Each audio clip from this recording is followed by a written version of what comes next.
Bonjour, bonjour les amis de Big Congo Télévision. C'est votre bien-aimé JKN, autrement dit José Kokoni Mangoudi. Big Congo TV vous propose de suivre à près d'une semaine des élections les candidats numéro 20, Félix Antoine Tshisekedi, face à la presse nationale. Suivez.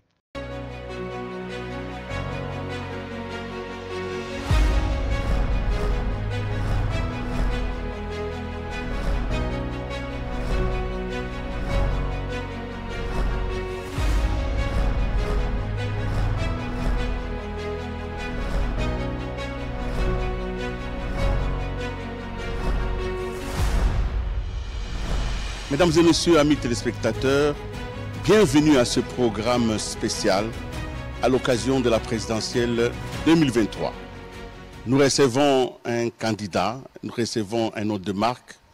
Nous allons avec lui pendant quelques minutes discuter de son programme, de ses idées, de son combat, de ses convictions. Nous allons ensemble avec lui approfondir un peu ce qu'il prépare pour la population et ce qu'il pense lui offrir à la population.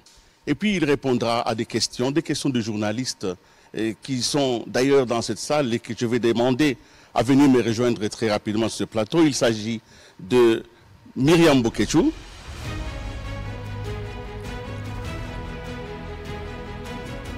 merci de prendre place, de Jacques Moulouba,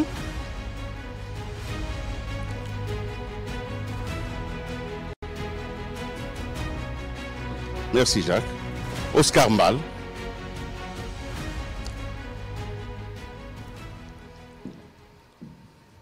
merci. Il est le numéro 20 des candidats. Il s'appelle Félix Antoine Tshisekedi Tshilombo. Il est dans cette salle et je voudrais l'inviter à venir participer à ce débat.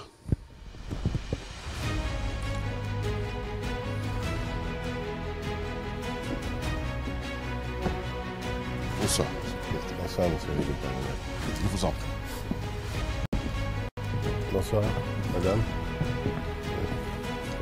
Bonsoir, monsieur. Merci. Merci.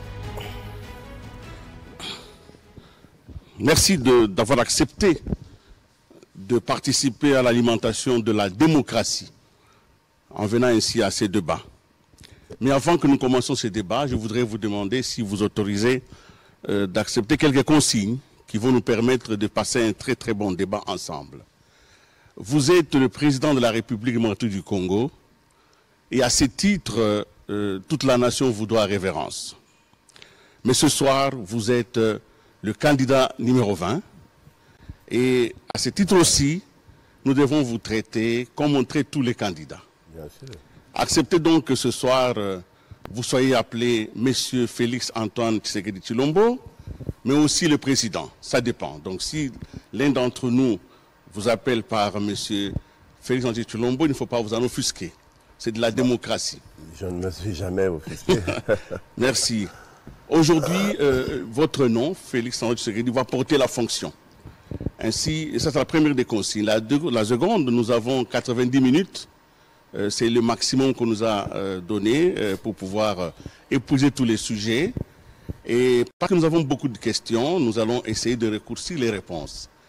Plus vous répondrez moins, plus nous aurons beaucoup de questions, plus la plage des réponses va être profitable pour nos téléspectateurs. Très bien.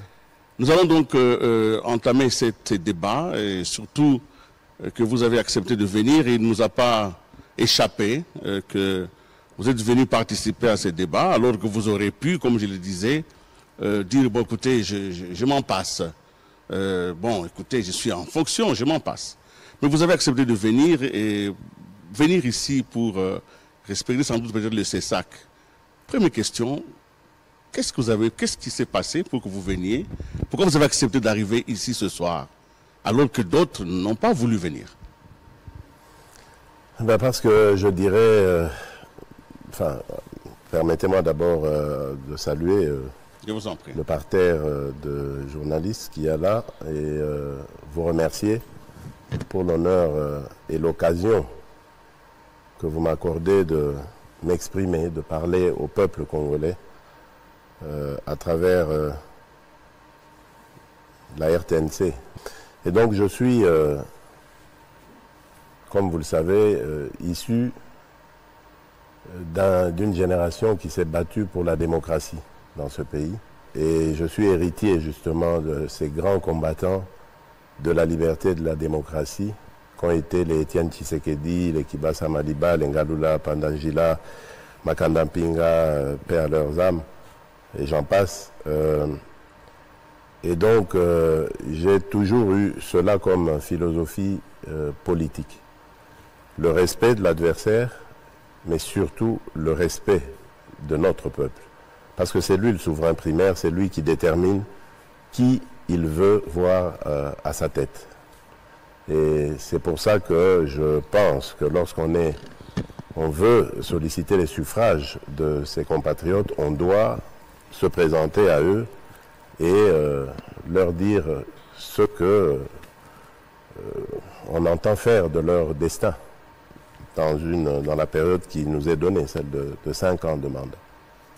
C'est une bonne chose pour nous les médias parce que nous avons là de la matière et nous avons des interlocuteurs valables. J'imagine.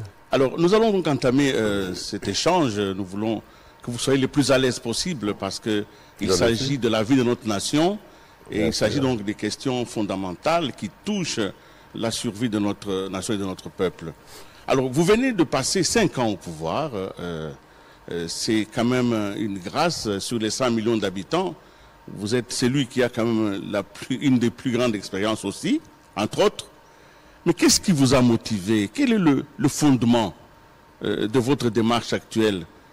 Qu'est-ce qui s'est passé en vous pour que vous pensiez que vous allez demander à notre peuple de vous accorder un autre mandat? La motivation de votre ambition actuelle, quels sont ses fondements? Tout simplement les acquis. J'estime que nous sommes partis de quelque part en 2018 et qu'aujourd'hui, en 2023, nous sommes arrivés quelque part. Et je pense que, en toute modestie, nous avons fait des progrès. Nous avons permis à notre pays de faire des progrès. Bien entendu, tout n'a pas été résolu. Beaucoup reste à faire. Mais nous avons engagé le pays sur le bon rail. Et je me suis dit, tant qu'à faire, il vaut mieux continuer. Et pas seulement moi, mais lorsque je regarde la confiance que m'ont renouvelé mes partenaires politiques, je parle d'abord d'eux, parce que c'est avec eux qu'on a constitué cette union sacrée qui, aujourd'hui, est le fer de lance de ma mandature. Je me suis dit, puisque ce ne sont pas n'importe qui, ce sont des leaders d'opinion, des leaders de partis politiques, et lorsqu'ils m'ont renouvelé leur confiance, ça veut dire que je suis dans le bon. Et donc, je peux solliciter à nouveau les suffrages de mes compatriotes. Alors, vous arrivez donc nonobstant d'accord. Le bilan, hein, donc je ne parle pas encore du bilan. Non, d'ailleurs, si vous commencez à parler du bilan, vous allez un tout petit peu tricher parce que cette émission, c'est sur le programme. Le peuple veut savoir ce que vous lui offrez pour les 5 ans qui arrivent. Si vous évoquez le bilan, nous pouvons l'évoquer. Mais notre focus ce soir, c'est d'abord vos idées, votre programme. Et d'ailleurs, c'est ma question. Quelles sont les grandes lignes de votre programme pour les 5 ans à venir, si jamais le peuple vous renouvelle sa confiance? Il se résume en 6 engagements. Le premier, c'est plus d'emplois. Le second, c'est plus de pouvoir d'achat. Le troisième, c'est plus de sécurité à nos compatriotes. Le quatrième, c'est davantage de diversification de notre économie. Le cinquième, c'est davantage d'accès aux services de base.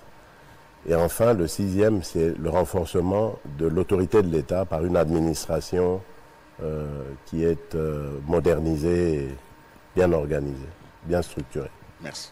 Nous allons passer à un premier jeu de questions. Nous allons demander, parce que vous avez dit effectivement que vous voulez le pouvoir d'achat, vous voulez les changements des conditions des citoyens, mais il faut bien qu'il y ait la sécurité, qu'il y ait la justice, qu'il y ait la paix. Alors, Jacques Moulouba, vous prenez la parole pour cette séquence. Merci beaucoup, Monsieur le Président. Depuis plusieurs décennies, la République démocratique du Congo, votre pays, est en proie à une instabilité. Il y a l'activisme de groupes armés, il y a la guerre à l'Est pour le moment, la guerre avec le M23 appuyé par le Rwanda. Et c'est en ce moment-là que vous cherchez à être réélu. Alors, une fois réélu, quel est ce plan Tshisekedi? Quelle est cette recette que vous préparez pour que la guerre puisse cesser et que le pays soit pacifié dans les 5 ans à venir? Merci pour la question qui est très intéressante d'ailleurs. Je voudrais noter d'abord que ça fait près de 30 ans que cette situation existe. Elle n'a pas commencé avec l'avènement de Félix Tshisekedi. Lorsque je suis arrivé aux affaires, j'ai trouvé cette situation et je me suis dit, je vais aller voir mes voisins, surtout ceux qui posent problème. Et point n'est besoin de vous les décrire, pour leur proposer un modèle autre que celui sur lequel on a toujours vécu, c'est-à-dire en se regardant en chien de faïence, se soupçonnant, s'accusant, bref, se détestant même, on va dire, parce que on sent maintenant les tensions entre nos pays respectifs, mais surtout nos peuples respectifs, ce qui serait vraiment dommage parce que nous sommes condamnés à être des voisins à vie. Donc, il ne faut pas vivre en ennemis, c'est mieux de fraterniser. Et donc, je pensais que c'était vraiment la solution. Et l'un de ses voisins, le Rwanda en l'occurrence, pour ne pas le cacher, l'a même vanté, a même accepté, a apprécié cela, et la communauté internationale tout entière d'ailleurs avait apprécié cela. Mais quelle ne fut ma déception, mon désappointement lorsque l'année dernière, en février 2022, on nous poignarde dans le dos. Au début, c'était malheureusement des dénégations, et puis finalement, ça s'est précisé. C'était le Rwanda qui appuyait le M23 dans le but de déstabiliser la République démocratique du Congo. Et ça m'a fait réfléchir sur les raisons, parce que je ne comprenais pas. J'avais proposé de très très bonnes choses. D'ailleurs, rappelez-vous, je ne sais plus, c'était en 2021, après l'éruption du Nyiragongo, du volcan de Nyiragongo. J'avais été remercier le président Kagame à Gisenyi pour avoir accepté de prendre nos compatriotes qui étaient sinistrés, qui fouillaient le volcan. Et lui, à son tour, il m'a rendu la politesse en venant à Goma où on a signé un mémorandum d'entente sur un partenariat dans l'or. C'était vraiment un début qu'on espérait fructueux, avec d'autres expériences. Malheureusement, ce qui est arrivé a fait que nous avons dû renoncer à cela parce que nous avons découvert qu'en réalité, le Rwanda développait des activités illégales dans notre pays, dans le but d'enrichir son économie et de paraître aux yeux du monde comme un pays qui est le modèle de bonne gouvernance, etc., alors qu'il vivait de produits du pillage de nos ressources. Et le tout sur la vie de nos concitoyens. C'est ça qui est inacceptable. On ne peut pas vouloir donner la mort pour avoir la vie. Non, ça n'a pas de sens. C'est là que je découvre tout cela et je me dis la solution à ces problèmes, et je réponds maintenant à votre question, elle consistera en 2 volets. Le premier, c'est le renforcement de nos capacités de défense et de sécurité. Le second, c'est la diplomatie. Grâce à la diplomatie, la dénonciation, la sensibilisation, nous avons réussi à obtenir quand même la désignation aujourd'hui du mauvais, du méchant, du Rwanda. Et avec la montée en puissance de nos forces armées, nous allons, au bout du compte, préserver l'intégrité de notre territoire national et nous mettre à l'abri de toute aventure future que voudrait mener un voisin ou quiconque d'autre pour déstabiliser notre pays. Donc voilà dans quoi je suis en train de mener le pays et je suis très confiant, ça marche très bien. Oui, et à court terme... Un instant, comme vous avez la question, il y a une question sur les sujets. Et puis vous reprenez la parole, d'accord? Ok, attendez, je vous en prie. Oscar Mbal. Monsieur le Président de la République, vous êtes candidat à votre propre succession. Justement par rapport à la situation, l'insécurité dans l'Est du pays, qui est devenu pratiquement les ventres mous de la RDC. Est-ce que vous avez un plan, un programme à court terme pour mettre fin à cette insécurité? Vous avez dit vous-même que ça a fait plusieurs décennies. Est-ce que vous avez un plan à court terme pour mettre fin à cette insécurité? Parce que d'autres challengers qui compétissent avec vous, ils disent que dans 6 mois, ils peuvent terminer la guerre dans l'Est. Oui, ce sont des mots. Dans 6 mois, faudrait-il encore expliquer comment on va le faire? C'est facile, ça c'est comme un slogan, on le récite et puis ça suffit. Non, je crois que il faut être sérieux et comprendre que c'est un problème très complexe. Il y a plusieurs phénomènes dans le phénomène.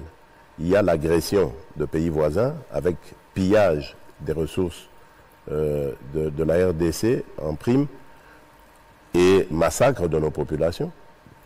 Mais il y a aussi un volet conflit communautaire. Au sud Kivu, on le voit, et en Ituri, on le voit aussi.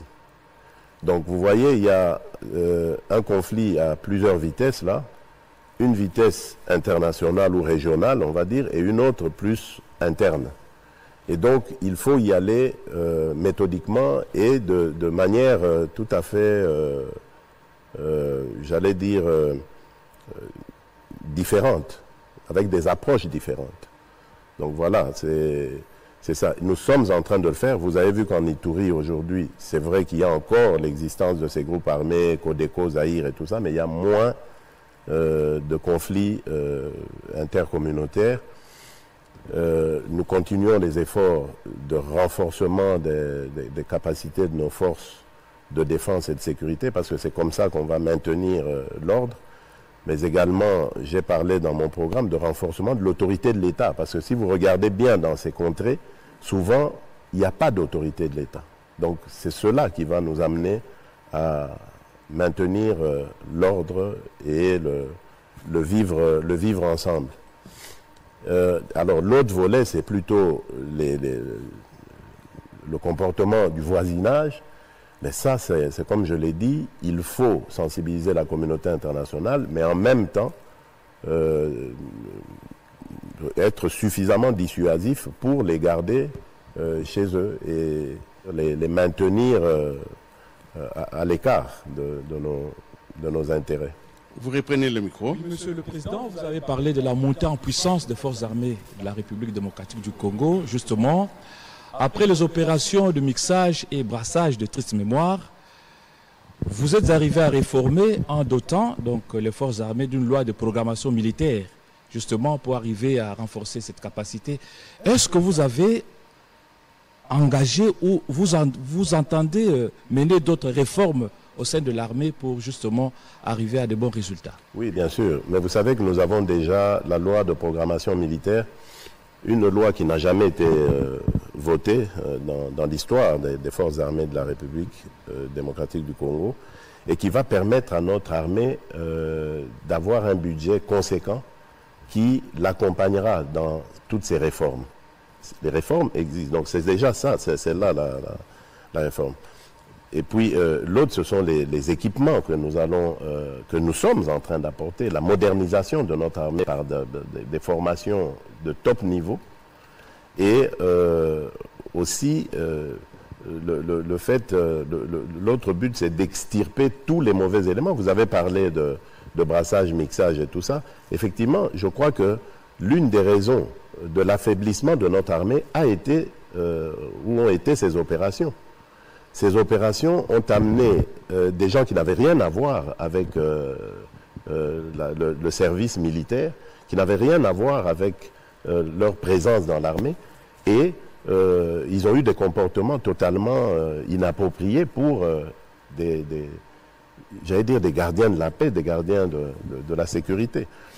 Et cela a jeté un discrédit sur notre armée, mais également a amené une désorganisation de nos troupes, parce que tout le monde allait un peu dans son sens. On n'avait pas une formation uniforme, une vision unique, et dans un même objectif. Et donc tout cela est à revoir. Malheureusement, au moment où nous avions commencé cela, c'est là que les Rwandais choisissent de nous attaquer. Donc nous avons dû freiner cette évolution vers les réformes et privilégier plutôt le renforcement de nos capacités, avec évidemment le risque d'avoir des trahisons, comme ça a été le cas, ou des faiblesses, parce que, disons-le clairement, il y a parfois des missions. Donc nos soldats, il leur arrive des fois de décrocher sur le champ de bataille. Nous allons boucler ce chapitre avec Myriam sur une question. Vous avez une question sur ça? Oui, Monsieur le Président, j'ai une question, celle de savoir aujourd'hui, après le refus de la RDC de renouveler leur mandat, les militaires de la force régionale, l'EAC ont commencé à se retirer. Et après se retirer, une force qui était censée attaquer, qui malheureusement s'est montrée coopérative avec le M23, c'est une déception pour vous? Si c'est une... C'est une déception pour vous, parce que cette force devrait normalement attaquer les M23. Bien sûr, c'est une déception, parce que la force de l'Afrique de l'Est n'a pas du tout respecté le cahier de charge. On a eu Nairobi, puis ensuite Luanda, qui a précisé le cahier de charge. Après le cessez-le-feu, il y avait pré-cantonnement, d'abord à Rumangabo, où on allait procéder au désarmement de ces terroristes du M23, pour ensuite les transporter à Kindu, à partir d'où ils allaient maintenant intégrer le processus de DDRCS. Malheureusement, ils n'ont pas exécuté cela, alors que dans le cahier de charge, on parlait clairement de la contrainte au cas où les terroristes du M23 n'obtempéraient pas. Et au lieu de cela, les forces, les contingents de la force de l'Afrique de l'Est se sont contentés de cohabiter avec ces gens dans les localités qu'ils avaient occupées, et sans du tout aucune répression vis-à-vis. Donc comme si la vie était normale et qu'ils traitaient avec une armée régulière. Alors que les Burundais, qui faisaient aussi partie de cette force, eux, avaient un comportement totalement différent. Chaque fois qu'ils les trouvaient dans une localité, ils les délogeaient, ils en arrêtaient si c'était possible, et ils les livraient à la justice. Donc, vous voyez qu'il y avait un comportement dichotomique dans cette force de l'Afrique de l'Est, qui nous a poussé finalement à dire clairement à ces pays frères de nous laisser tranquilles avec nos problèmes, puisqu'ils ne savaient pas les résoudre. Alors, ils devaient nous laisser les résoudre tout seuls. Est-ce qu'on peut dire que les comportements des forces de l'EAC à l'est du pays a remis en cause notre adhésion à l'EAC? Est-ce que vous regrettez d'avoir amené les pays dans cette zone-là? Merci beaucoup d'ailleurs de poser cette question. Je continue de le dire. Je ne regrette pas du tout, parce que je n'ai pas fait cette adhésion, je n'ai pas souhaité cette adhésion à l'EAC pour faire la guerre ou pour avoir le soutien de ces pays voisins pour faire la guerre. Non, c'était surtout pour des raisons économiques. Il y a un pan entier de la population congolaise, celle vivant à l'est, au nord-est, qui dépend économiquement du commerce avec l'Est, avec l'Afrique de l'Est. Et les importations dans cette grande partie de l'Est de la République démocratique du Congo se font via les ports de Dar es Salaam et de Mombasa, entre autres. Et donc, quoi de plus normal que d'avoir les mêmes avantages que les pays de l'EAC? Parce que nos opérateurs économiques étaient désavantagés. Imaginez un peu l'opérateur économique qui bénéficie des avantages douaniers et qui vit à Gisenyi. Gisenyi qui est à un jet de pierre de Goma. Mais lorsqu'il met ses produits en vente, le même produit vendu à Gisenyi est meilleur marché que celui de l'opérateur économique congolais qui le vend à Goma. Et donc, puisque c'est la porte à côté, mais tout le monde serait appelé à aller à Gisenyi pour se ravitailler. Et ça ruine le commerce du Congolais. Donc, mais plus que ça aussi, hein, donc l'intégration régionale, c'est quelque chose de toujours favorable pour le développement. Imaginez si on a des infrastructures qui peuvent nous permettre d'aller et venir, d'échanger des expériences dans le domaine de l'éducation, de la recherche. Aujourd'hui, on parle du numérique dans la téléphonie mobile. On peut avoir une même zone. Il y a plein de choses qu'on peut faire dans une organisation régionale qui, moi, m'avait attiré parce que je trouvais que c'était très intéressant. On a des pays performants comme le Kenya qui a une économie florissante, la Tanzanie, etc. Des gens qui pouvaient nous donner ces expériences. Et voilà. Donc, il y avait plein de choses qu'on pouvait faire et qu'on peut toujours faire. Je ne regrette pas. Et malheureusement, bon, la conjoncture a fait que, bon, il y a des dirigeants qui sont là, qui ne comprennent pas les choses comme nous les comprenons. Bon, c'est une conjoncture, ça passera et un jour on vivra la vraie paix. Un autre aspect de vos questions? Oui, justement, M. Félix Tshisekedi, au moment où vous sollicitez le suffrage du peuple congolais, la cohésion nationale est mise en mal avec des conflits intercommunautaires. Je vais vous citer quelques exemples. En Ituri, ce sont les Ema qui, de temps en temps, ne s'entendent pas avec les Lendou. Et si vous allez au Tanganyika, ce sont les Pygmées et les Bantous qui s'entre-déchirent de temps en temps. Au Maïndombe, au Kwango et au Kwilu, ce sont les Teke contre les Yaka. À Chopo, les Lengolo contre les Lengola. Au Olomami, récemment, à Kasumbale, ou à Malemakulu plutôt, ce sont les Katangais avec les Luba. Ça vous met dans quel état d'esprit, vous qui sollicitez le suffrage du peuple congolais? Ça m'attriste, bien entendu, mais ce n'est pas nouveau. C'est pas nouveau.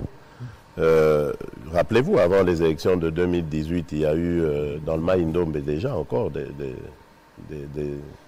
tueries là-bas, hein, entre Nounou et Tende. Donc, et le conflit dont vous parlez plutôt entre Pygmées et Bantous dans le Katanga, dans le Tanganyika, ça existait. Ça a toujours existé. Rappelez-vous du pogrom des Kassaïens en 1992 au Katanga. Donc ça ne date pas d'aujourd'hui. Mais moi, je le regrette fortement parce que je suis d'abord et avant tout congolais. Et je me sens partout au Congo chez moi. Je me sens chez moi partout au Congo. Et je suis triste de voir qu'il y a des gens ici au Congo qui réfléchissent en termes de chez soi et qui regardent le Congolais d'une autre tribu, d'une autre province comme étant un étranger dans son propre pays. Ça n'a pas de sens. C'est d'ailleurs anticonstitutionnel. Ça n'a pas de sens. Et quelle est votre potion magique justement? La répression. La répression, il faut de tolérance zéro vis-à-vis de ces comportements-là. Tolérance zéro. Bon, des fois, il faut peut-être une approche pédagogique parce que parfois ça part de problèmes stupides, de limites foncières ou de querelles de voisinage, des choses comme ça. Mais lorsque ça devient, comme c'est le cas à certains endroits, quelque chose de méthodiquement étudié, fignolé, pour arriver à ce résultat, là, c'est tolérance zéro, il faut sévir. Mais si ces événements sont instrumentalisés par des politiques... C'est instrumentalisé justement à certains endroits. Quand vous dites tolérance zéro, vous pensez aussi aux politiques. On ne le voit jamais traduit en justice pour avoir incité des populations à la haine tribale. Mais il faut que ça commence. Vous savez, la justice, c'est ça le problème. Vous pensez toujours... J'ai jamais compris ce phénomène. Depuis que je suis à la tête du pays, j'ai jamais compris ça. On pense que la justice, c'est moi. C'est pas moi qui fais la justice. C'est pas vrai. C'est vrai, on m'appelle magistrat suprême, d'accord. Ce n'est pas un euphémisme. Non, mais c'est un titre honorifique. J'ai jamais... Vous pouvez gracier des gens aussi. Hein. Vous avez le pouvoir de gracier. C'est honorifique. Même de faire arrêter aussi, vous pouvez. J'ai jamais dirigé un procès, sanctionné au cours d'un procès. C'est pas mon rôle. Il y a des spécialistes pour ça. Et c'est pour ça que je me bats pour qu'on ait une justice qui soit vraiment efficace, parce que je crois en cette parole de la Bible qui dit que c'est la justice qui élève une nation. Je crois fermement à ça. Et pour moi, l'état de droit passe justement par l'instauration d'une justice juste, mais surtout efficace dans notre contexte actuel. Myriam, une question en Lingala peut-être? Oui, tata mokonzi ya mboka naza na question mpona bao bazolanda biso na Lingala. Olakaki ke manda na yo otie yango mingi mpona oetali kosilisa insécurité. Ozosilisa premier mandat mboka Congo bato mosusu bakozala na droit ya kovote yo te, na devoir pardon, parce que bazali na makoki wana teni na koyebisa na bango. Bon, nakosenga bango bolimbisi po ezali mokano na nga te, ngai nalingaki penza Congolais nyonso azwa occasion ya kovote. Meza mokano na nga te, banguna bakoteli biso, bitumba ekangi biso, soki nalobaki tozelisa nanu maponomi, tobimisa banguna na mboka, elinga epesa occasion na banguna misusu toza na bango kati ya mboka awa, ba récupérer situation politiquement, ba ke nango nde mususu. En complicité na bapaya o baza ko guide bango. Yango na baki bon, to bundana nu, totala neni toko bengana bango avant processus ya enrôlement ici là. Toko quitter pour ndenge na lobaki awa ndenge to kanaki, c'est-à-dire to tiaki motema na force ya Afrique de l'Est que tango bakoya bakokoka siko ko permettre biso tokende na malembe na kosilisa conflit wana tolekisi tango na bango basale loko moko te to se retrouver siko bandeko ebele bazana nu na possibilité ya ko s'enrôler te bandeko ya Masisi na ya Rutshuru. Bon, tobi likambo te tokende nanu na waponomi to kotala, c'est pas la première fois que ça arrive. Na élection en 2018 bandeko ya na Mai-Ndombe pe na Beni bavotaki te. Tango maponomi esili, après ba ko pesa bango occasion, tango kimia ekoti. Tokosala pe bongo, il y a pas de problème. Ce n'est pas trop tard. Il nous faut une bonne économie pour une bonne politique. Vous aurez donc besoin des moyens pour que votre programme aille de l'avant. Alors, pour que ces moyens arrivent, il faut que l'économie fonctionne. Je voudrais donc demander à mon confrère de droite d'entamer la partie économie, climat des affaires et tout ce qui va avec les questions d'argent. Monsieur le Président de la République, candidat numéro 20 à l'élection du 20 décembre 2023, la RDC figure dans le top 10 des meilleures économies africaines, avec un taux de croissance de 8,6, un des meilleurs taux de l'Afrique subsaharienne. Mais les Congolais lambda s'inquiètent du fait que ce taux de croissance, cette progression enregistrée sur le plan économique, n'a pas d'incidence sur les paniers de la ménagère. Que comptez-vous faire une fois réélu à la tête de ce pays? Bon, il y a beaucoup de choses à faire, c'est vrai. Vous avez oublié de parler aussi du PIB qui est passé de 40 et quelques milliards à 75 milliards. Bien sûr, le grand défi, ça reste celui-là, celui de matérialiser cela dans le panier de la ménagère. Nous avons des problèmes de pouvoir d'achat. Vous avez vu avec cette dépréciation de la monnaie, nous avons tenté beaucoup de choses. J'ai moi-même dirigé deux grandes réunions de conjoncture avec les autorités monétaires. On a donné des instructions, mais évidemment, cela prend du temps. Et ne vous trompez pas, parce que nous sommes dans un contexte où l'État a dû mobiliser beaucoup d'argent pour le processus électoral, beaucoup d'argent pour renforcer les capacités de notre armée. Ça appelle évidemment à des devises, et cela a des conséquences sur le franc congolais et du coup sur le pouvoir d'achat. Donc nous sommes conscients de tout ça, mais comme je l'ai dit, c'est une conjoncture. Qu'on nous fasse confiance, nous avons commencé à démontrer par les chiffres que vous donnez vous-même que nous avons une économie qui a été résiliente, parce que le monde entier a subi de plein fouet la crise du Covid, mais aussi la crise de la guerre de l'Ukraine, etc. Et notre économie a su s'en sortir, à côté de beaucoup de pays africains qui ont aussi connu des dépréciations plus graves que la nôtre. Nous avons connu 37% de dépréciation monétaire, mais chez les autres, c'est arrivé à 50, 60%. Des économies beaucoup plus fortes que la nôtre en Afrique. Hein, je pense au Ghana, je pense à la Zambie, à l'Angola, ici à côté, qui ont eu beaucoup de problèmes. Donc, je crois qu'effectivement, nous devons continuer les efforts, continuer à stabiliser le cadre macroéconomique, continuer nos efforts. Ça finira par prendre. Nous passerons cette période difficile et le sourire reviendra. Monsieur le Président, évidemment, Oscar vient de le dire, il y a eu augmentation de la richesse nationale. Et une hypothèse, je ne sais pas, vous allez la démentir ou la confirmer, voudrait que effectivement l'argent entre dans les caisses de l'État, mais l'argent est systématiquement détourné et que vous aurez eu quand même des collaborateurs qui sont passés maîtres en détournement.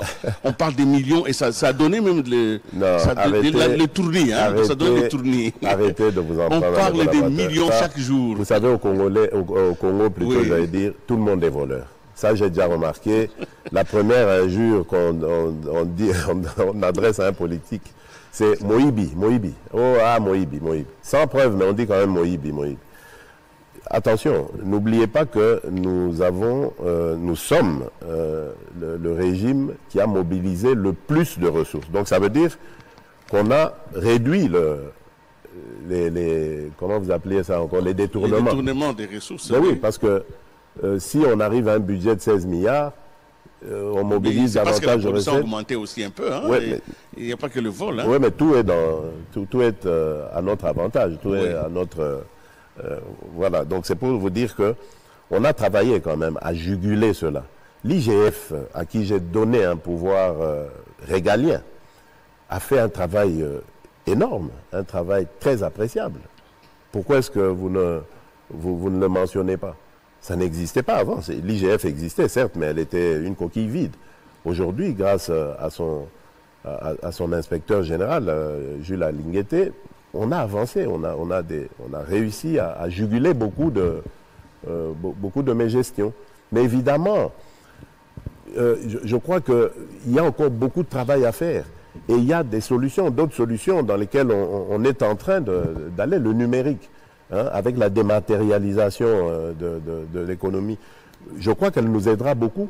Il y aura moins d'argent qui sortira des mallettes et tout ça. Voilà, dans des mallettes, dans le truc, parce que, voilà.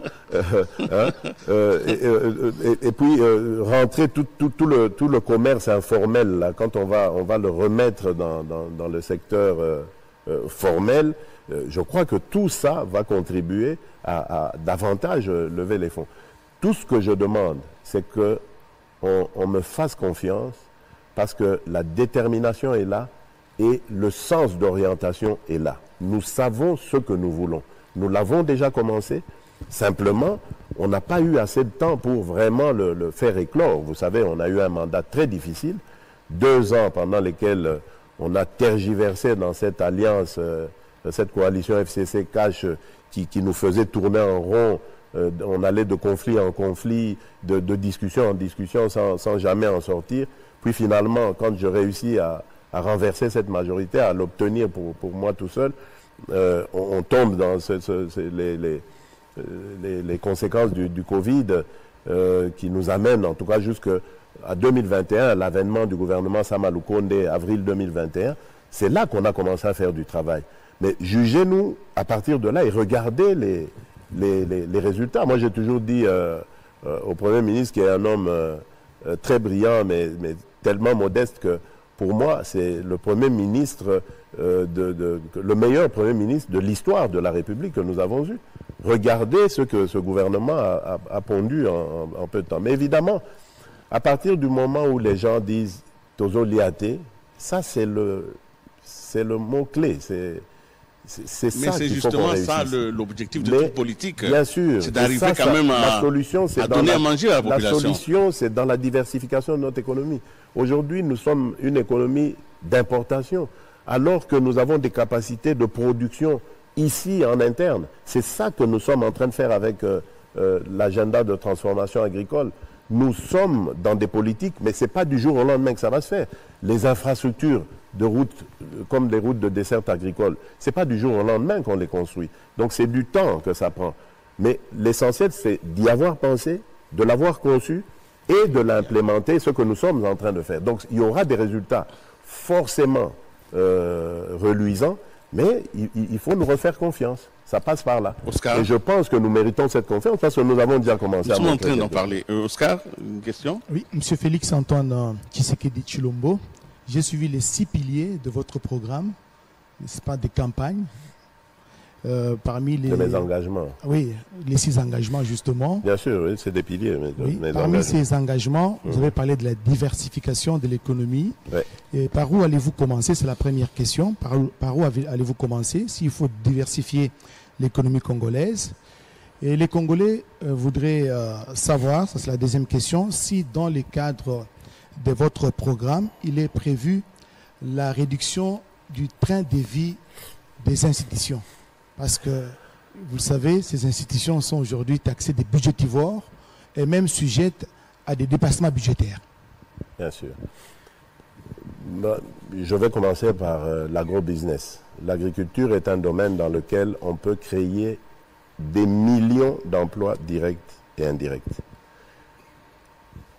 Par la production elle-même, mais ensuite par la transformation. On peut faire énormément de choses.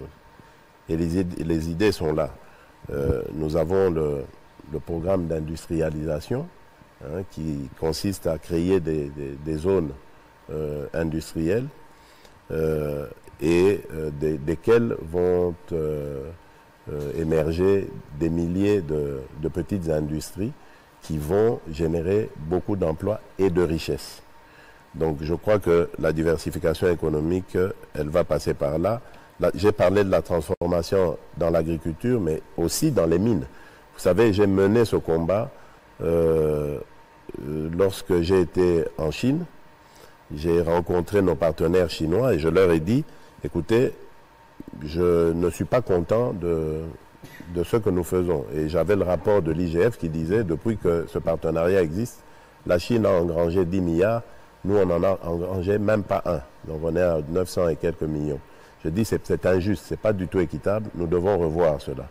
J'ai été très heureux de rencontrer vraiment des oreilles attentives et une disponibilité de la part de nos camarades chinois qui ont compris cela et qui nous l'ont reproché quelque part en disant mais nous sommes des partenaires, nous faisons notre part, c'était à vous de faire la vôtre. Vous ne l'avez pas faite. Maintenant que nous avons un interlocuteur qui parle de ça, tant mieux. Nous sommes là pour vous aider. Moi j'ai dit, vous nous accompagnez dans l'industrialisation de notre pays parce que je veux que nos minerais désormais, que notre pays désormais ne serve pas que de terre d'extraction pour qu'on aille vendre nos minerais ailleurs, mais aussi de terre de transformation. On va extraire, on va transformer. Évidemment, on a des défis, notamment énergétiques, infrastructurels, j'ai parlé des routes ici et tout ça.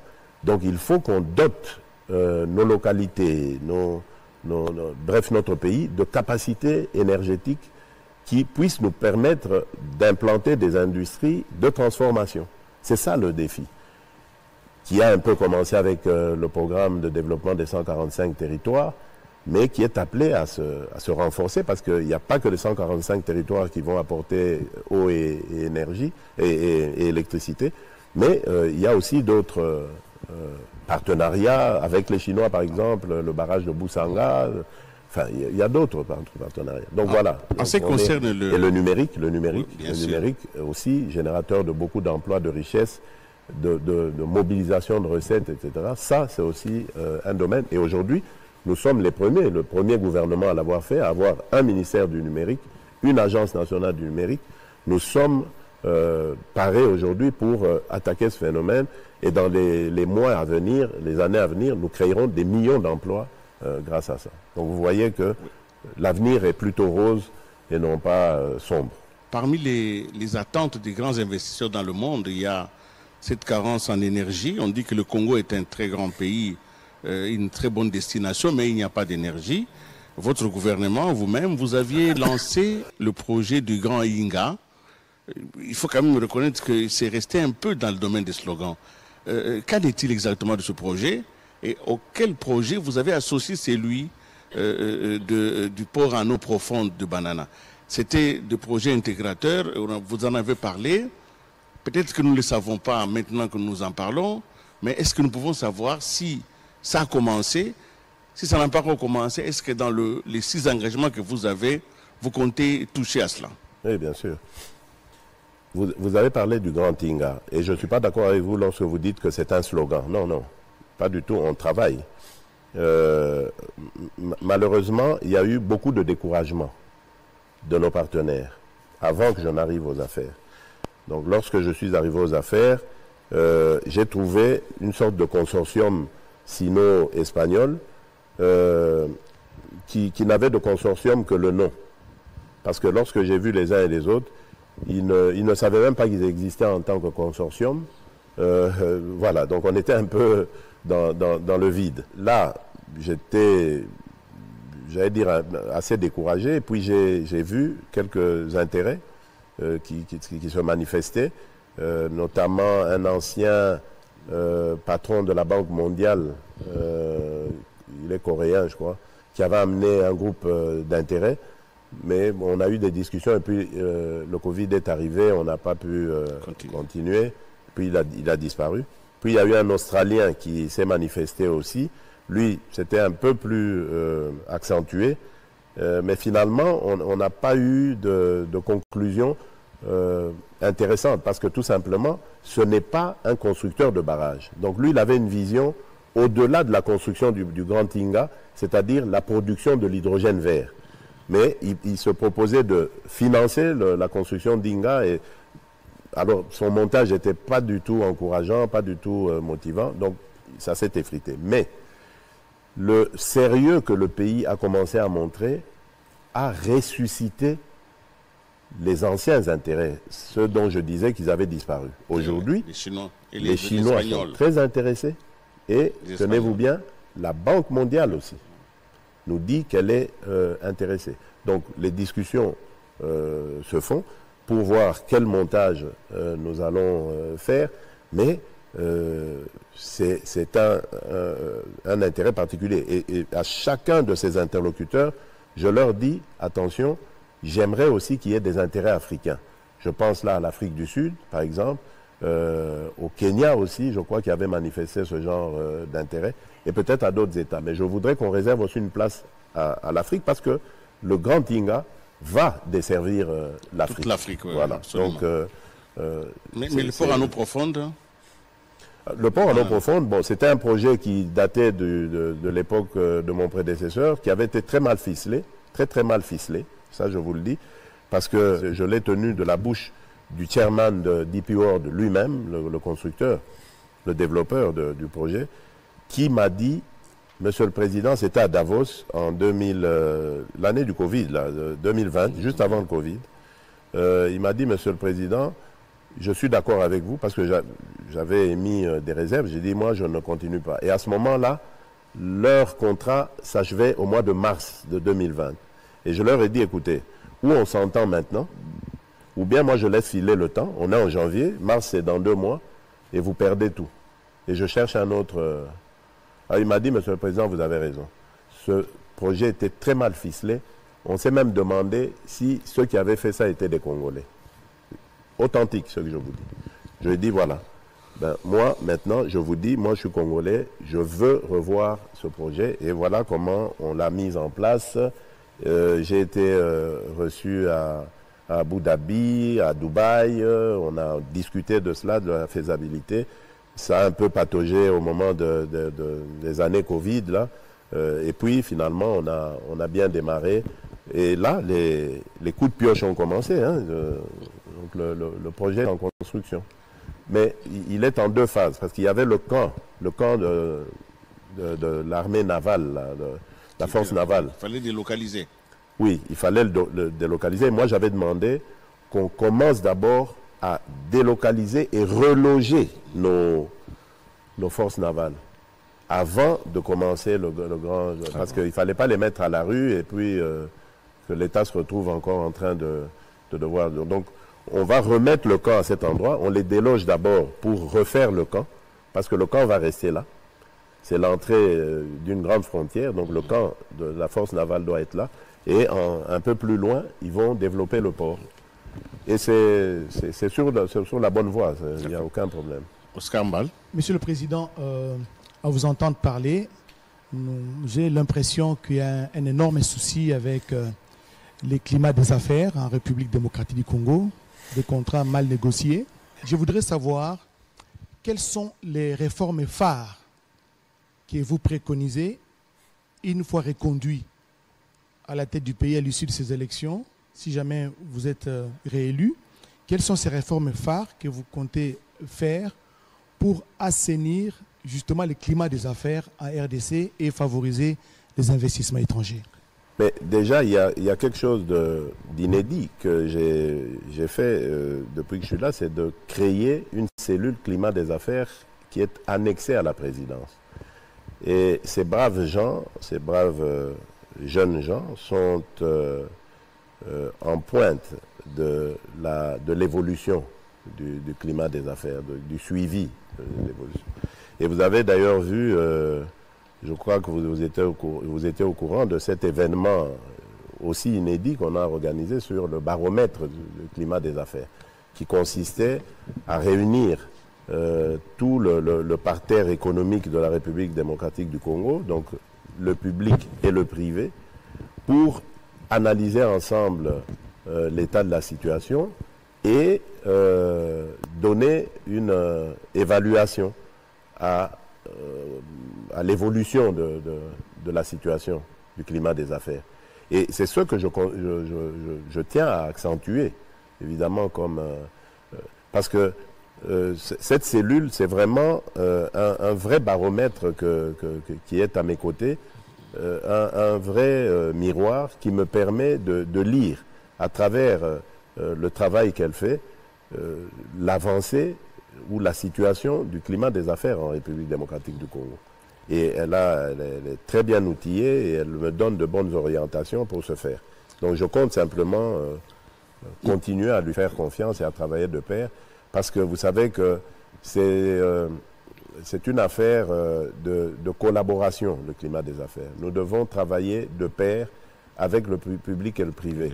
J'ai toujours dit que nous ne devons jamais considérer le privé, c'est ça l'erreur qui a toujours été commise par l'administration publique ici chez nous, c'est de considérer les opérateurs privés comme des vaches à lait qu'il fallait presser à tout point de vue pour s'enrichir.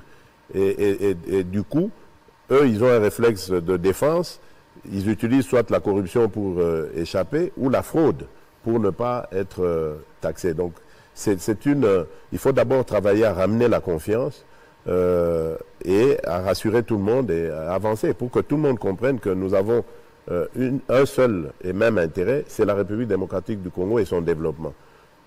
Plus ce pays se développera, mieux ça vaudra pour les affaires, les opérateurs économiques. Et c'est mon souhait. Monsieur le Président, il y a un de vos prédécesseurs qui disait à l'époque qu'il n'est pas facile d'être le Zaïre. À l'époque, c'était le maréchal Mobutu, parce qu'il avait conscience... Je le constate aussi. Ah, oui, oui. Il avait découvert que diriger ce pays, c'était une équation à plusieurs degrés, à plusieurs inconnus. Vous y êtes et nous n'allons pas vous demander de tout nous dire aujourd'hui. Secret d'État peut-être oblige, mais ça nous amène à la diplomatie. Ça nous amène à notre place en tant que nation dans ce monde où il y a tout des convoitises, où le Congo est perçu toujours sous un regard. Alors, je vous poserai la question plus tard, mais je voudrais demander à notre consoeur Myriam de poser des questions sur la diplomatie, mais quand même de le faire en lingala, parce que le lingala reste une langue dans laquelle nous pouvons aussi critiquer les étrangers. Hein? Vous pouvez poser la question en lingala, ce sera entre nous. Pardonnez-moi, madame. Je vous en prie. Vous ne croyez pas si bien dire. Vous savez, j'ai lu quelque part, je ne sais plus où, que la République démocratique du Congo faisait partie des 5 pays les plus difficiles à diriger au monde. Les 5 pays les plus difficiles à diriger. Pourquoi? Et vous saviez qui était avec nous? Non. Qui est avec... les autres pays? Oui. C'est l'Afghanistan, oui. l'Irak. Voilà. Non, mais quand donc, même... c'est pour vous dire que... C'est pas facile. Pour vous dire que nous sommes vraiment en train d'accomplir des actes héroïques, là. Myriam, je vous en prie. Madame, pardonnez-moi. Je vous en prie, monsieur Tshisekedi. Tolingi koyeba erozi bokonzi sika olobi na kokende libanda pour na koluka ba partenaire pour na vendre image ya RDC jadis terni et puis pour na kozongisa RDC na concert des nations ba écoute que non diplomatie agissante. Est-ce que lelo ba voyage nyonso sali bisika nyonso koti pour na kobeta en faveur ya RDC et botimbuma ce qui est beauté, est-ce que ce qui population est confié le sous prochain mandat, ou que procéder na ndengi wana après prestation un serment na yo, to banda komona yo zuba pe police sotamboli mokili mobimba. Non, après prestation un serment, na retient plus accent na mboka parce que to vend ici déjà makambo, ça ne sert plus à rien. Il y a kobima d'ailleurs au moni so botali bien, ba dernier mois oyo na bimi sou mingité. Parce que ezalaki sous pendant na importance ndenge ezalaki nango te ba oyo balobi o baloba likambo ya voyage ezande kozanga koyeba c'est normal baza aux affaires te ngamu na cabine ya pilotage ngamu na yebi makambo nini eleka na mboka pourquoi il faut nabima et nakoloba déjà que kobima o nabima wana nde sauva Congo na ba crise oyo bomoni to traverser oyo ya ba Covid na ba Ukraine. Pourquoi Congo a résisté? Grâce aussi na soutien à ba partenaire na biso. Mais ekoka ko ça les maté so inabimaité. Parce que Congo image to zaka ko pesa. Ezaki ya mboka moko ya batu baza conscienté. Mais vous imaginez pays mobimba toza na voisin azozwa or azozwa coltan azozwa 3T ba minerai ezo tekama makasi na libanda pe azokendo se présenter kuna keza ya yeba ndimi alors que ba yebi bien que uta na Congo. Mais vous imaginez niveau bazarozwa biso donc bazo qui même bato ba vraiment ba inconscient dit tant qu'à faire tozwa na biso bino ba Rwanda boya na ngo parce que bato wana ba comprendre rien. Donc il fallait qu'on change paradigme. Qu'on lakisa bango que non. Congo ezape na bana nango baza bana ya Congo balingi Congo pe balingi ko sala de sorte que Congo est tombouama. Ba comprendre message wana. Mais pour ça il fallait qu'on luka batu parce que c'est ça la communauté internationale. La diplomatie c'est ça. Malheureusement diplomatie ezali ba contact. Ba ko sa ote mama. Diplomatie et lingaka chaise vide te. Ceux qui ont osa muto chaise vide, osa muto ni charisme. Ceux qui ont muto jeu na diplomatie simbate. Diplomatie, il faut qu'on solo là. Il faut échanger, il faut développer l'amitié. C'est ça qui nous a aidés. Et moi je suis fier. S'il fallait recommencer, on recommencer. Mais et je voudrais vous dire maman.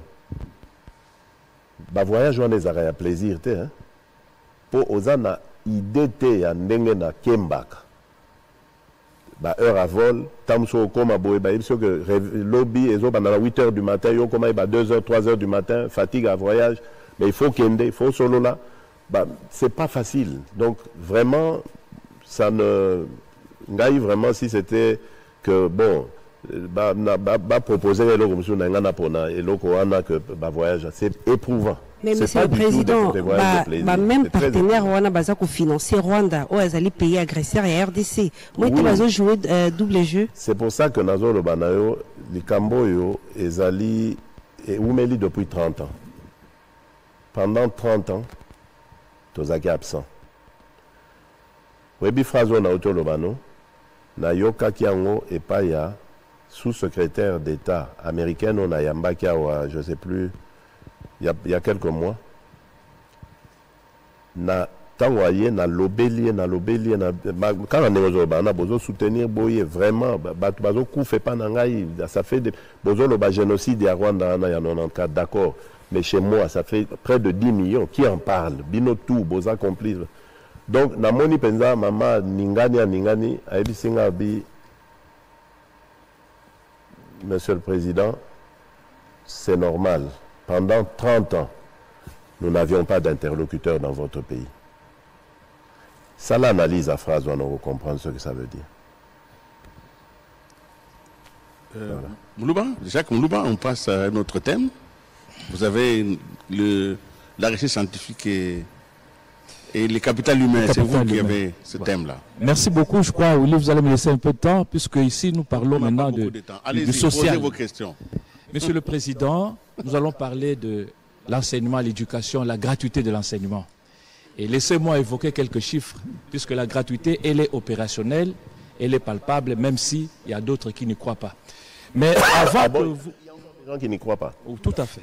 Avant que vous ne preniez le pouvoir, il y avait 14 319 437 élèves. Ça, c'est avant 2019. Quand vous avez instauré la gratuité, aujourd'hui, on est à 20 441 415 élèves. Une augmentation de 6 121 000, donc près de 7 millions, et un taux de 43%. Il y en a qui ne croient pas. Mais la question, c'est pas celle-là. La question, c'est que... Les chiffres sont là. Oui, malgré ces chiffres-là, mais ça n'a pas été accompagné par les infrastructures scolaires devant abriter ces élèves-là. Ouais. Donc, il y a un hiatus entre le nombre d'élèves qui sont pris en charge et les conditions de leur accueil ou de leur hébergement dans les écoles. Alors, une fois réélu, vous allez changer de paradigme puisque ça ne marche pas en termes d'infrastructure. Vous allez laisser. Ça, c'est vraiment un faux procès. Ça. Selon vous, qu'est-ce qui est le plus important? D'apprendre à nos enfants l'ABCD de la vie, ou bien de les mettre d'abord, de construire d'abord des écoles et puis ensuite venir leur apprendre ça. Non. Moi, je crois que dès la première occasion, parce que là, on parle d'enfants, hein, parce que les gens ne comprennent pas, hein, ce sont des enfants qui sont normaux comme tous les autres enfants, mais qui n'ont pas droit d'accéder à l'école. Ils voient leurs petits camarades partir à l'école.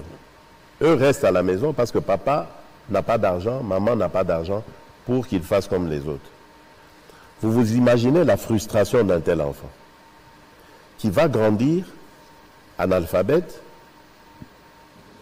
inculte, et vous pensez qu'un tel enfant, il va devenir... C'est quoi son avenir? Mais il s'en prendra à la société. C'est comme ça qu'on a les Koulouna, les Chegue et tout ça. Parce qu'à un moment donné, l'État était absent. Donc moi, je pense qu'il faut d'abord privilégier l'éducation. C'est vrai que nous sommes victimes du succès de cette mesure, parce qu'aujourd'hui, on a des classes de 100 élèves et tout ça. Ça va, d'accord. Mais au moins, c'est 100 élèves qui vont entendre A, B, C, D, 1 plus 2, 1 plus ceci, voilà. Ils vont apprendre quelque chose. Maintenant, puisqu'on n'a pas les moyens, des moyens colossaux, mais nous les développons au fur et à mesure. J'ai parlé ici économie, comment est-ce qu'on va diversifier notre économie, mobiliser davantage de recettes. Le défi, il est celui-là. Et nous avons commencé. On n'est pas en train de vous raconter des histoires ici. Nous avons déjà construit près de 3000 écoles déjà. Dans le cadre du plan du PDL 145, on a déjà construit un peu plus d'un millier d'écoles. Dans le cadre de la politique gouvernementale elle-même, EPST, on a construit aussi 1 millier d'écoles. Et dans la coopération avec les partenaires, on est à 150 et quelques écoles. Donc ça va continuer. Mais ce sont des infrastructures, c'est pas... comment je dirais moi, c'est pas quelque chose qu'on va sortir de terre du jour au lendemain, rien que par un claquement de doigts. Non. Ce sont des infrastructures, ça se construit, ça prend du temps. Et surtout que notre pays est vaste Et parfois, il y a des localités qui sont difficiles d'accès, les routes et tout ça. Donc, il faut développer tout ça. Les gens, je comprends qu'ils soient impatients. Mais ce n'est pas Félix Tshisekedi qui a dirigé ce pays depuis 1960. Donc, moi, je ne fais qu'arriver. Qu'ils me laissent le temps, c'est tout ce que je leur demande. Je partirai de la tête de ce pays en ayant laissé, en tout cas à mon successeur, vraiment une situation qui lui permettra de continuer toujours dans le bon. Moi, c'est tout ce que je demande, c'est ça. Mais en tout cas, on est sur le bon parce qu'on est à plus de 3000 écoles construites déjà à ce moment. Couverture santé universelle avec... comme première réalisation, si on peut parler en ces termes, la gratuité de la maternité. Et si on doit se rendre compte qu'il y a 516 zones de santé en République démocratique du Congo qui devront bénéficier justement de cette couverture santé universelle ou de la gratuité de la maternité. Et si on doit se rendre compte qu'à Kinshasa, on a besoin de 200 millions de dollars pour réussir la gratuité de la maternité, est-ce qu'on aura les financements, Monsieur le Président, pour arriver à couvrir les 516 zones de santé? Est-ce qu'avec un budget de 16 milliards de dollars américains, on va réussir ce projet? Est-ce que ça ne sera pas du bluff pour les 5 ans à venir? Non. D'abord, je ne crois pas à ce que vous dites sur les 200 millions. Non, c'est beaucoup moins. On doit être dans les 40 et quelques millions pour cela. Mais nous sommes la République démocratique du Congo, pays potentiellement riche. Et nous venons de parler ici des fuites de capitaux, etc. Donc, en retenant ces capitaux, en faisant un bon usage, une bonne gestion des affaires de l'État, on peut mobiliser ces fonds. Il ne faut pas toujours se mettre dans la peau de pauvres gens. Non, moi c'est ça que je refuse. Le Congo n'est pas pauvre. Les Congolais ne sont pas pauvres. Moi je refuse ça. Nous sommes un grand pays et nous allons le démontrer. Nous allons capter cet argent, nous allons le mettre au service de la nation, du peuple congolais, pour le bonheur du peuple congolais. Et c'est le défi que je vous lance. Qu'on me donne simplement ce deuxième mandat et vous verrez, non seulement on va maintenir cette politique d'accouchement gratuit parce qu'on a visé cette couche de notre population, parce que c'est là qu'il y a le plus grand taux de mortalité, chez les mamans et chez les nouveau-nés. C'est eux qu'on a voulu privilégier. Mais non seulement on va faire cela pour toutes les mamans et tous les nouveau-nés de la République, mais on passera à d'autres. On va développer la couverture santé universelle. C'est possible. Dites-le vous, c'est possible parce que nous sommes la République démocratique du Congo. Attendons voir, Monsieur le Président. Bien sûr. L'article 48 de la Constitution parle de l'accès à l'eau potable et en électricité, l'accès gratuit, mais on n'en est pas encore là. Mais en ce qui concerne l'eau, l'accès à l'eau potable, récemment, les DG de la Régie des eaux a avancé des chiffres. Depuis que vous avez pris le pouvoir, ça fait 11 millions de Congolais qui ont eu accès à l'eau potable. Mais malgré ces nombres-là, le taux est toujours inférieur à 40%. En ce qui concerne l'électricité, j'en arrive, Monsieur le Président, en ce qui concerne l'électricité, vous avez avancé les chiffres de 20%. Quand je suis venu, on était à oui, de 9 à 20%. Moins de 10% de couverture, on est à... Et des chiffres confirmés par l'ANSER. Mais aujourd'hui, laissez-moi vous dire qu'il y a une coalition, la coalition des organisations de la société civile pour le suivi des réformes et de l'action publique, qui dit que les chiffres avancés par l'ANSER ne reflètent pas la réalité sur le terrain. Au regard des chiffres avancés par la Banque mondiale, un taux de 20,8%, et vous avez parlé de 20%, à la COP27 c'était 14%, et cette coalition, elle parle de moins de 10%. Qui dit vrai? Lorsque moi je suis arrivé, je me contente, je n'avais aucun instrument de mesure, je me contente des spécialistes qui sont là, qui gèrent la question, qui m'ont dit, vous savez, le taux de couverture, Monsieur le Président, dans ce pays n'atteint même pas les 10%. J'ai dit, ah bon, c'est vrai ça? Ça, on est en 2019, je crois.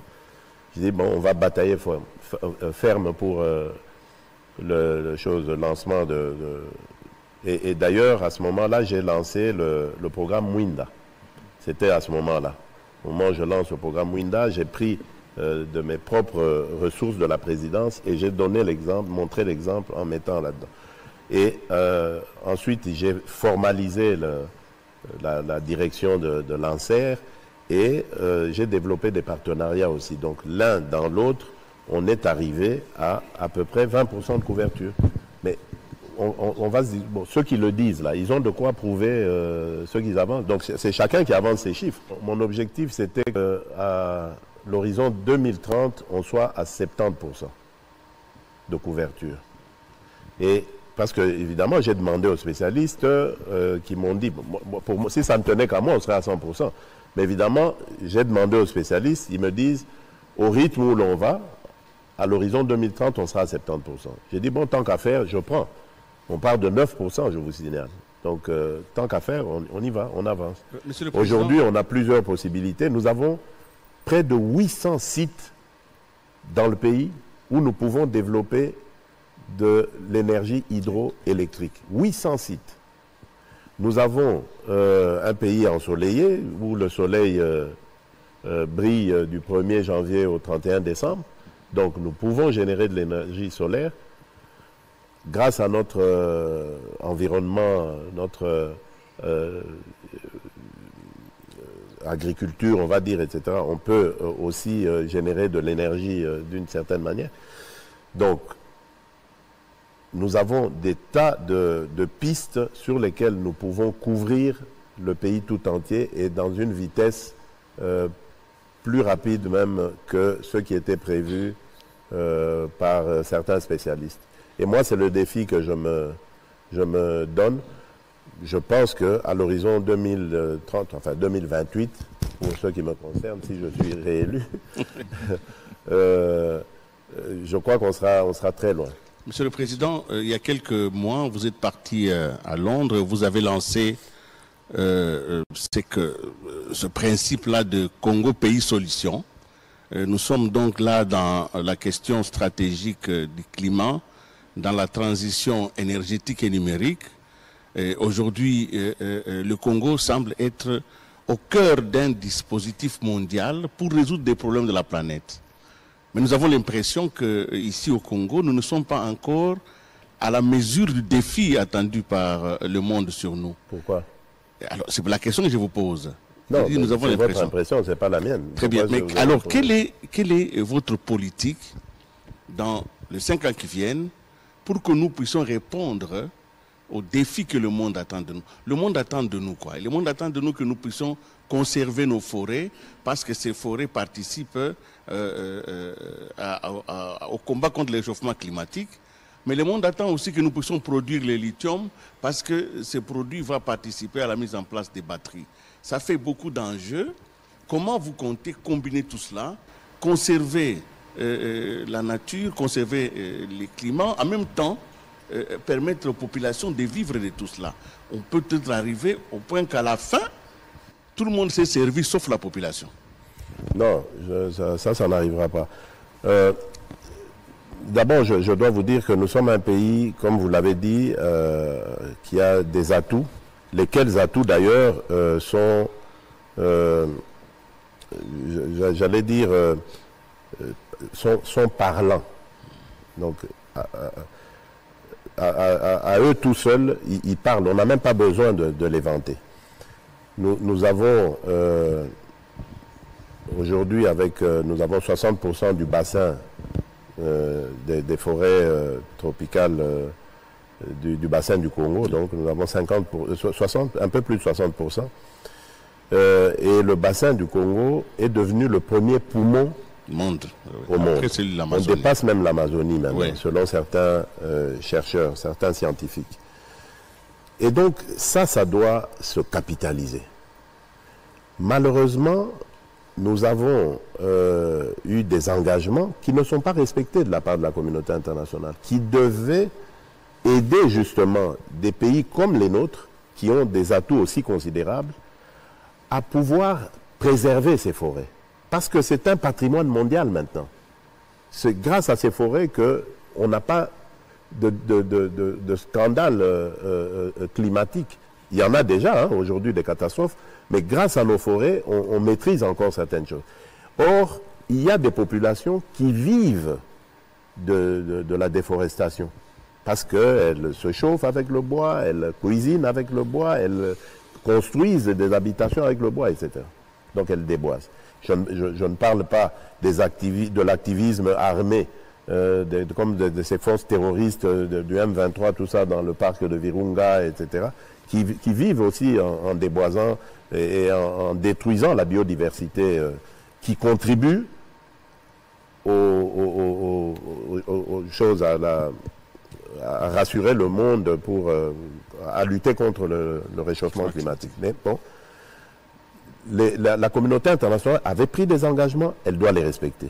Pour que nous puissions, à notre tour, offrir à ces populations d'autres moyens que celle d'utiliser les forêts, et même que nous puissions renforcer ces forêts en reboisant. Donc voilà. Et malheureusement, ce n'est pas le cas. Et je me suis toujours posé cette question, celle de savoir, mais où va le monde? Des scientifiques, tout le monde est unanime aujourd'hui pour dire que le monde court un danger, cette histoire de réchauffement climatique, et elle a commencé à montrer ses effets, est très dangereuse pour le monde. Mais le même monde qui a promis de mobiliser les moyens ne le fait pas. Est-ce que le problème est de notre côté? Peut-être, parce que vous savez, et vous avez raison lorsque vous avez parlé tout à l'heure de est-ce que ça va vraiment arriver à la population et tout ça. Moi, je crois que c'est ça. Malheureusement, c'est ça qu'on nous colle, surtout nous Africains, comme image. Ce sont des voleurs, des détourneurs, des magouilleurs. Et cet argent n'arrivera pas, ne fera pas cela. Moi, c'est triste à dire, mais je crois que c'est à nous maintenant de travailler, de faire des structures qui soient suffisamment parlantes, suffisamment convaincantes pour amener ces gens à respecter leurs engagements. C'est pour ça que depuis quelques mois, j'ai désigné une spécialiste climat, une envoyée spéciale climat, qui est dédiée uniquement à cette tâche, celle de faire les structures qui soient suffisamment convaincantes pour amener la mobilisation de ces ressources. Et nous avons aussi, ça c'est le cas de le dire, une excellente ministre de l'Environnement, Madame Eve Lazaïba, qui se bat très bien sur tous les points. Vous avez vu comment elle nous a représenté à la dernière COP 28, qui se bat sur tous les fronts pour mobiliser ces ressources. Et je suis convaincu que ça finira par payer. Ils finiront par nous prendre au sérieux, nous respecter et respecter finalement leurs engagements. Nous allons vers la fin de cet entretien progressivement. Est-ce que votre engagement, les 6 piliers, avez-vous un chiffre à offrir? Est-ce que le projet de gouvernance, le programme que vous allez mettre en place, est-il chiffré? Si possible, pouvez-vous nous avancer un chiffre global pour les 5 ans? En 2018, lorsque je suis arrivé aux affaires, enfin non, avant d'arriver aux affaires, j'avais présenté un programme qui disait que je passerais après le premier mandat, si je me souviens bien, à 85 milliards. Milliards, oui, oui. Si je me souviens bien. Mais vous voyez que les aléas de la vie ont fait que... Vous n'osez plus vous avancer sur un chiffre. Je n'ose plus donner des chiffres parce que le Covid est arrivé à tout foutu en l'air, la guerre de l'Ukraine, et nous avons encore une guerre, nous, à régler. Je n'ai pas envie de m'engager sur des chiffres, mais ce dont je suis certain, c'est que nous progresserons, ça c'est sûr. Les chiffres, c'est de la propagande, c'est bien d'en donner, mais en même temps, lorsque on ne les atteint pas, ça devient une conséquence fâcheuse. Donc ce dont je suis sûr, c'est que nous sommes partis pour progresser. N'eût été la dépréciation de la monnaie maintenant, on serait peut-être à 20 milliards de budget cette année. Mais bon, on ira crescendo. Lorsque nous allons dématérialiser avec le digital, je suis sûr qu'on fera un bond net en avant. Lorsque nous allons diversifier mêmement, maintenant les spécialistes pourront nous dire à ce moment-là quelles seront les prévisions. Mais à ce stade, ce qui m'intéresse moi, c'est de faire évoluer le pays d'abord. Nous allons prendre les toutes dernières questions. Donc, vous allez vous concentrer pour prendre une seule et unique question. Elle doit être extrêmement courte, pas d'explication, juste la question. Et puis, notre invité va répondre et puis nous allons clôturer cette émission. Si vous êtes d'accord avec moi, allez-y, Jacques Moulouba. Oui, une question en rapport avec le social, la toute dernière qui me restait. C'est en ce qui concerne les agents et fonctionnaires de l'État. Depuis que vous êtes aux affaires, on a avancé les chiffres de 300 000 qui sont mécanisés, reconnus, payés. Nouvelles unités, oui. 10 000 sont retraités. Mais malheureusement, Monsieur le Président, dans les 5 ans à venir... Et avec une retraite garantie. Oui, une retraite avec honneur, tout ça, avec paiement. Oui. Ça, c'est bon. Mais dans les 5 ans, qu'est-ce que vous comptez donner à ce fonctionnaire, puisque en termes de salaire, au terme plénier, au sens plénier du terme, ils n'ont pas un salaire, les agents fonctionnaires de l'État, c'est-à-dire calculé en termes d'allocation familiale, logement, soins de santé, ça n'existe pas. Alors, dans les 5 ans, ils vous écoutent, qu'est-ce que vous pouvez leur promettre? Vous savez, très bien, c'est vraiment une très, très bonne question, M. Moulouba. Vous posez là vraiment une question fondamentale, qui n'appartient pas qu'au seul président de la République. Ce sont les fonctionnaires d'État qui accompagnent l'État à produire, à générer des ressources. Donc, c'est notre affaire à tous de se mettre au travail, générer ces ressources pour ensuite les répartir ou les redistribuer de manière à ce que tout le monde se retrouve. Et dans ce pays, on a été en panne de ce processus depuis de longues décennies. Donc nous devons refaire tout ce système. Mais on le refait avec des ressources, on le refait avec des moyens. Je ne peux pas commencer ici à donner des promesses creuses en disant oui, mais vous allez voir, réalisez-moi, ce sera fait dans la... Non. Parce qu'aujourd'hui, j'ai la réalité des choses. Il y a 5 ans, j'aurais peut-être répondu facilement à cette question en disant mais oui, vous allez voir, on va le faire. Comme j'entends des gens aussi aujourd'hui dire ils vont créer 5 millions d'emplois parmi mes concurrents, là, 5 millions d'emplois par an. Il y en a un qui dit il va finir la guerre en 6 mois, d'autres qui disent, enfin bon, bref. Budget de 300 oui, il y en a même qui arrivent à 300 milliards et tout ça. Bon, c'est leur problème. Quand ils seront en face de la réalité, j'espère qu'un jour ils y arriveront, ils vont déchanter. Je crois que il y a une chose que les Congolais doivent comprendre et qui est très importante. Le Congo ne se reconstruira pas par un seul homme, mais c'est par tous les Congolais. Mais suivant la vision d'un seul homme.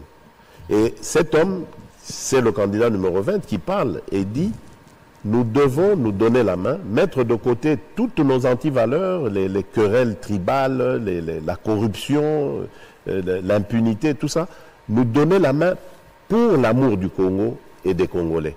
Et c'est comme ça que nous allons réussir à reconstruire notre Congo, à générer des ressources et à le faire avancer. Parce que si tout Congolais réfléchit en termes de bon, Ngapé Fonalia parce que je suis arrivé à cet endroit-là, mais on n'y arrivera jamais. Les fonctionnaires ne seront jamais contents parce que on parle de corruption aussi à ce niveau-là. Hein. Vous savez, on dit il y a la grande corruption et la petite corruption. La petite corruption, c'est celle qui est la plus nuisible et c'est celle qui se passe au niveau de l'administration.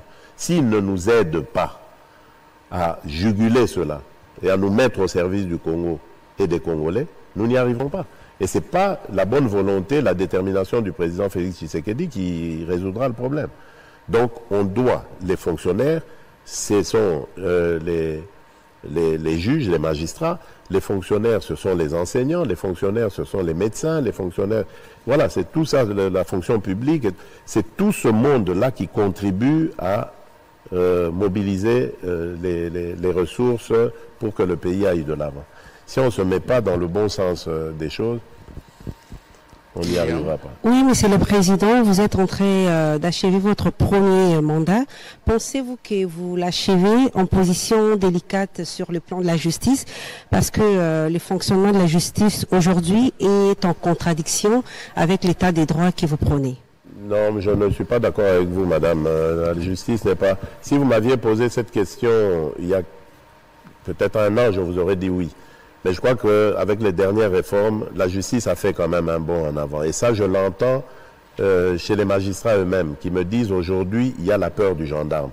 Vous savez qu'aujourd'hui, il y a la chambre, c'est une chambre de sanctions, on va dire, sur le comportement des magistrats eux-mêmes. Et depuis lors, d'ailleurs, on en a déjà condamné. Il y a des magistrats qui ont été condamnés. Aujourd'hui, il y a une certaine peur du gendarme au sein de la magistrature. C'est vrai que tout n'est pas résolu, c'est vrai, mais il y a une évolution constante. Et je profite de l'occasion pour féliciter le président du Conseil supérieur de la magistrature actuel, qui a eu vraiment une vision conforme à la mienne, et qui a fait les choses telles que je les voulais. Je sais maintenant que les habitudes s'étaient installées, les habitudes ont la dent dure, mais ça évoluera dans le bon sens. Merci. Dernière question. Monsieur le Président, j'ai l'honneur de vous poser la dernière question. Ouais. Justement, j'ai à suivre de près les différentes conférences de gouverneurs que vous avez eu à présider à travers le pays. Vous avez lancé une réflexion surtout sur les crises récurrentes entre les exécutifs provinciaux et les assemblées provinciales. Vous avez lancé la réflexion. Est-ce que vous pensez, si les Congolais vous accordaient un second mandat, de changer certaines dispositions de la Constitution? Oui. Oui. Pas pour la limitation des mandats, hein, rassurez-vous. Rassurez-vous. Mais non, mais par rapport à la gestion de nos territoires, provinces et tout ça, je crois que oui. Moi, je suis pour un retour à l'ordre ancien, c'est-à-dire la nomination des gouverneurs. Ce sont des grands commis de l'État. Aujourd'hui, on dit que le gouverneur est le représentant du président de la République dans la province qu'il dirige. Mais si le président est déjà élu, pourquoi est-ce que le gouverneur doit être élu? Le président qui est élu, il a une vision, il doit désigner les grands commis de l'État qui vont accompagner sa vision. Et de préférence que ce soit des gens qui ne soient pas originaires des provinces qu'il dirige, comme c'était dans le bon vieux temps. Et cela a d'ailleurs permis de raffermir l'unité nationale. L'idée d'une nation, bien que ça avait été un peu politisé avec le impair parti-État et tout ça, mais au moins, on avait moins de problèmes qu'aujourd'hui. Regardez aujourd'hui ce qu'il y a. Lorsque vous allez dans une province donnée, pour désigner déjà le gouverneur, il y a des considérations tribales qui rentrent en compte. Le gouverneur est de telle tribu, donc le président de l'Assemblée provinciale, lui, doit être forcément d'une autre. On ne peut pas reprendre le même, etc. Quand vous allez dans les provinces elles-mêmes, dans les gouvernements, etc., là, maintenant, c'est le clanisme. C'est plus le tribalisme, c'est le clanisme qui ressort. Ah oui, mais on a eu des gens de Kabea-Kamwanga, maintenant, ça suffit, il faut pas... Voilà, ça devient insupportable, ça divise le pays, ça divise le peuple congolais, et moi, ça m'attriste. Je ne veux pas voir ça. Pour moi, il faut qu'on revienne à la méthode ancienne, en attendant, évidemment, qu'on acquiert une culture politique digne de gens qui peuvent comprendre que on doit se positionner au-delà de nos tribus, de nos origines. Nous sommes d'abord des Congolais avant tout. Et peu importe d'où nous venons, mais nous sommes d'abord des Congolais. Nous appartenons à la mère patrie qui est la République démocratique du Congo. Et c'est ça notre tronc commun. Et ce n'est pas nos tribus, c'est pas nos... Et ça va nous éviter beaucoup de choses. Donc moi, je suis pour la révision constitutionnelle, enfin certaines dispositions de la Constitution pour ce genre de choses. Monsieur le Président, nous arrivons à la fin de ce parcours. Hein. Nous avons atterri, maintenant nous allons atterrir. Avant que vous nous donniez votre message, parce que je voudrais préparer un message pour la population, pour que vous lui disiez, en regardant dans les yeux, pourquoi il devra voter pour vous. Et avant cela, laissez-moi vous poser une petite question qui m'a été suggérée par un des plus grands dramaturges de notre pays, M. Katendekach, qui m'a dit, M. Kalengai, et ça fait une année qu'il m'en parle, M. Kalengai, quand vous aurez l'occasion, moi je n'en aurai pas, de voir un des candidats présidents de la République, demandez-lui, dites-lui, que quand il aura le pouvoir, qu'il élève le ministère de la Culture en vice-primature. Parce que le mal congolais réside dans le fait que notre culture n'est pas suffisamment promue. Nous avons toutes les solutions à toutes les crises dans la promotion de notre culture. Il me l'a dit et ça fait un bout de temps, j'ai l'occasion de vous transmettre sa suggestion. Je vous la transmets. Merci. Mais ne faites pas comme la transmettre. J'espère qu'un jour, vous me donnerez l'occasion de rencontrer cet éminent... Catherine Kachi, oui, le plus grand dramaturge. Cet éminent dramaturge, oui. Pour que je discute de ça avec lui de vive voix. Je ne crois pas que c'est parce qu'on devient vice-premier ministre qu'on a plus de pouvoir que d'autres. Je gère le gouvernement. Je vois ces débats. Tout le monde est logé à la même enseigne. C'est pas parce qu'on est vice-premier ministre qu'on a plus de pouvoir. C'est pour élever cela, avoir beaucoup plus de moyens pour la culture. Oui, donc pour moi, je suis totalement d'accord avec lui. Nous devons nous baser sur notre culture et mettre davantage notre culture en avant. Mais il ne faut pas forcément avoir une vice-primature. Le ministère de la Culture peut rester là où il est. Il faudrait simplement lui donner peut-être plus de budget, mais également penser à ce qu'il oriente sa politique à travers les écoles. Il faut enseigner cette culture à nos enfants, peut-être depuis la maternelle et petit à petit monter crescendo. Parce que c'est comme ça qu'ils vont l'acquérir. Il n'y a pas d'autre secret, il n'y a rien d'autre, il n'y a que ça. C'est par l'école, par l'enseignement, l'éducation qu'ils peuvent ingurgiter ça. Merci. Et donc pour moi, je suis totalement d'accord avec lui. J'aimerais approfondir cette discussion si il est disponible. Et comme ça va résoudre son problème. Quand il dit il est sûr qu'il ne rencontrera jamais. Alors, moi, je lui dis que c'est possible. Merci. Vous allez évidemment vous adresser directement en quelques secondes à la population qui nous a suivis ce soir. Si elle a tout oublié, qu'est-ce qu'elle ne doit pas oublier en ce qui vous concerne? Celle en face, là? Je vous en prie. Oui. Ben, c'est simplement pour dire, le 20 décembre, nous avons deux choix. Celui de consolider les acquis, et je crois que j'ai été suffisamment convaincant pour démontrer qu'il y a des acquis, et des acquis qui ne demandent qu'à être consolidés. Ou bien on a le second choix, celui d'aller vers l'inconnu, le redémarrage à zéro, avec toutes les conséquences que cela comporte. Et donc, moi, je fais confiance au peuple congolais parce que c'est un peuple qui est mature, qui est un des peuples les plus mûrs politiquement d'Afrique, à cause ou grâce aux épreuves par lesquelles il est passé. Et je sais, je crois qu'ils vont faire le bon choix le 20 décembre en votant le candidat numéro 20. Merci. Que Dieu bénisse la République démocratique du Congo.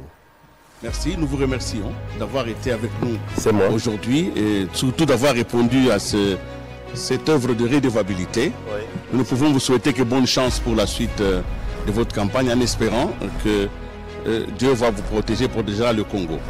En tout cas, bonne chance. Merci beaucoup. Merci. Monsieur Kalengai. Merci. Oscar. Moulouba. Voilà. Maman, les hommages. Je vous en prie. Ouais. Vous accompagner. Ouais, merci. Je vais s'arrêter là parce que nous voulons prendre...